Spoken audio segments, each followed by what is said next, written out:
এখানে আমি নিয়েছি পালং শাক, ধনেপাতা, ক্যাপসিকাম, কাঁচা লঙ্কা, পেঁয়াজ, আদা, রসুন। তারপর কড়াইয়ে জিরে ও গোটা গরম মশলা, তেজপাতা ফোড়ন দিয়ে পেঁয়াজ ক্যাপসিকামগুলো নাড়াচাড়া করে নিলাম। খুব সামান্য তেল দিয়েছি, চাইলে আপনারা আর একটু বেশি দিতে পারেন।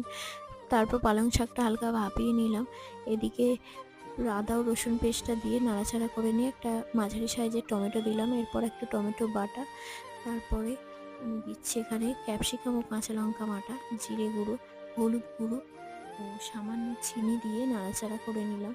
তারপর চিকেনের টুকরোগুলো দিয়ে একটু নাড়াচাড়া করে নিয়ে নুন দিলাম।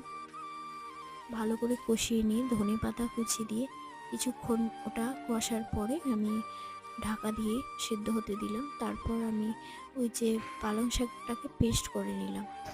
পেস্ট করে নিয়ে ঢাকনা খুলে ওই পেস্টটাকে দিয়ে কিছুক্ষণ ফোটার পরে গোলমরিচ গুঁড়ো দিলে রেডি গ্রিন চিকেন বা সবুজ মাংস।